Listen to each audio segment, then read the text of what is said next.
So our opponent just said that the majority of people benefit from family blogging, and I staunchly disagree with that statement. If we're looking at the majority of people as a whole, I would say are unaffected or indifferent, right? Like if we're looking at harmed versus benefited from, for the majority of the population, they can take or leave. Yes, it's entertainment, but if they didn't exist, they could find their entertainment elsewhere. And so I believe, like, in that way, it's kind of a wash. Like, the only people that it really benefits would be those that are making money off of it. And so I do want to go back to that topic. One of our opposition's examples of how the family blogging does good is family bonding and family teamwork, and then of course the monetary gain that comes from that. But again, once we get into that whole monetary gain aspect, that is where the falseness of it comes in, that is where the orchestration and the direction comes in. And our opposition made the point, is it so bad that these things are faked? Yes, absolutely, I think it is so bad that these things are faked, because if you are pretending to put out this genuine family experience, it's bad for, number one, the people that are watching, because it creates these unrealistic expectations of this is how family vacations are supposed to go, or this is how family vacations are supposed to work, or this is what a healthy marriage looks like, or this is what a positive relationship between a mother and daughter looks like, and mine doesn't look like that, so I must be doing something wrong. So not only can it be detrimental to the viewers, but it's detrimental to the family that's participating in it, because, not to sound dramatic, but their entire life is a lie. Their entire life is just being played out in front of a camera for, as our opponent said, monetary gain. We have to have these important family meetings that are orchestrated. We have to have these specific events, because if we don't have these entertaining things happening, then nobody's going to watch our show, and then we're not going to generate the likes and the shares, and we're not going to get that monetary gain.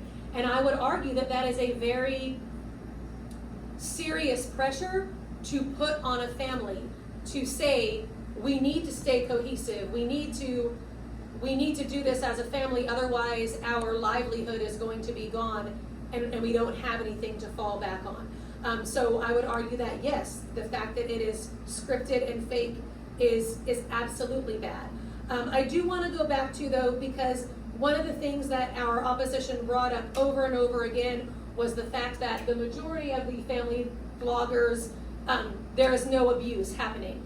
And I just want to reiterate that I don't even know that we brought up abuse. I know it was not one of our contentions, and maybe we mentioned cases of abuse happening, but that definitely wasn't one of our key arguments. What we did say was that this experience is detrimental to all people involved in it, but we certainly were not just talking about victims of abuse. We were talking about families that get into this for the right reasons. Hey, we have a unique lifestyle. Maybe me and my family, we live off the grid. We live in Alaska, and wouldn't it be cool to video what we do and show people how we live and show them that we're not weird? Well, guess what? If we're just a normal family and we're not weird, no one's going to watch our show, because nobody watches normal. People like to watch weird. And so that's where it becomes false, and that's where it becomes detrimental, because now you've got all these pressures, and you've got this unwanted fame, and you've got kids being forced to act the part of a kid when all they want to do is just be a kid without having to do any acting at all.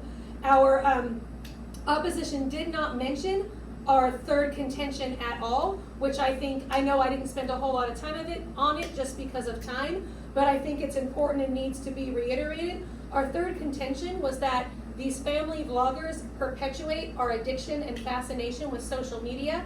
There have been countless studies. Obviously, I don't have citable evidence, because this is my final speech, but that prove that we spend too much time on social media, that we're too addicted to social media, that it's become this monster. And these family bloggers are contributing to that problem, and then they're also perpetuating that problem by bringing their kids into it and saying, look, kids, this is our livelihood. Social media is the future, and it's feeding this beast, and it's perpetuating this problem, and our opposition did not bring that up at all. If we're talking about do more harm than good. I'm not saying there is no possible good that can come from this, but we are saying that the harms, when weighed, even the harms that came up in this argument, definitely outweigh the good, so we urge a vote for the affirmation.